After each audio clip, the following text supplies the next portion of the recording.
When we were in 10th grade, we had to read a book in English class called Pride and Prejudice. It was supposed to be insight into the prim and proper society of England in the 1800s. It was filled with scandal and gossip, but not really in a way that my 16-year-old mind could comprehend. And there weren't any redeeming fight scenes or anything like that. Not to mention that this book set very unrealistic expectations for all the girls in my class. I mean, these guys are all living in mansions, and I can barely afford to take a girl to Checkers. You know, I'd probably have to say that this was the third worst book I've ever read behind a fictional book about a caveman developing all the principles of accounting and Ethan Frome. Hey! I thought I had escaped this book's clutches when I had gone off to college, but then Hollywood decided we needed a movie version, where the only redeeming quality was Keira Knightley.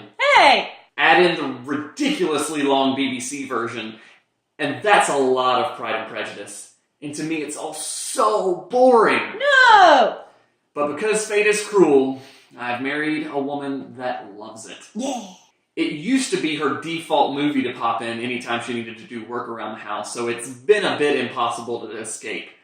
And every time the movie was over, I always felt like I had to be a little bit more romantic, and that's just not something I'm very good at. I mean, if I was to come up with a line, it'd be something like, "Hey, you're so beautiful, like flowers that haven't been eaten by bugs." Now transport me to a flea market at a gaming convention a few years ago, and I see a game called Marrying Mr. Darcy for sale. Now this was my first ever flea market, so I knew I was going to spend too much money.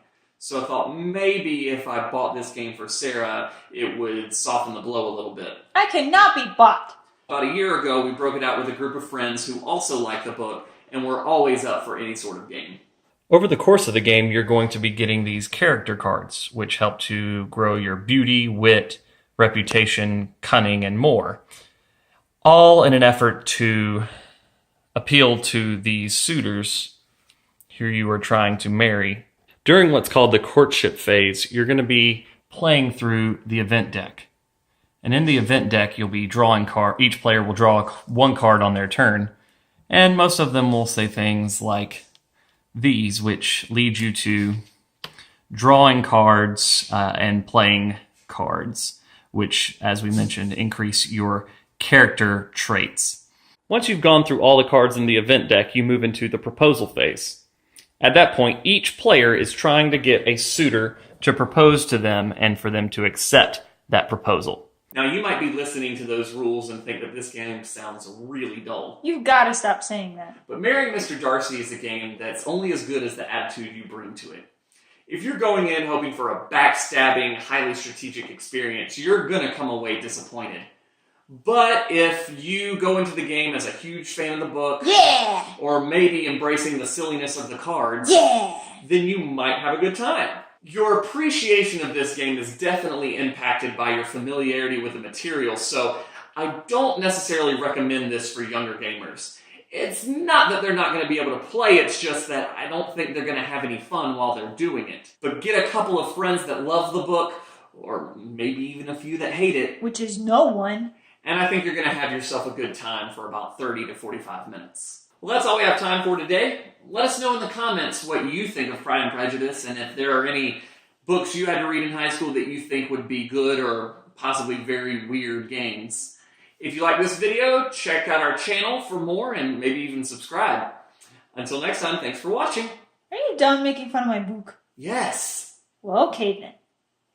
but it really is very terrible. It is not. I heard that. Things that my 16-year-old mind couldn't really comprehend.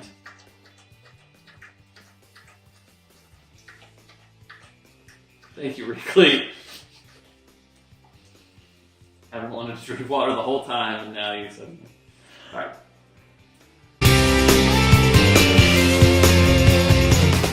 Are you done making fun of my book? Yes! But I'm always learning more.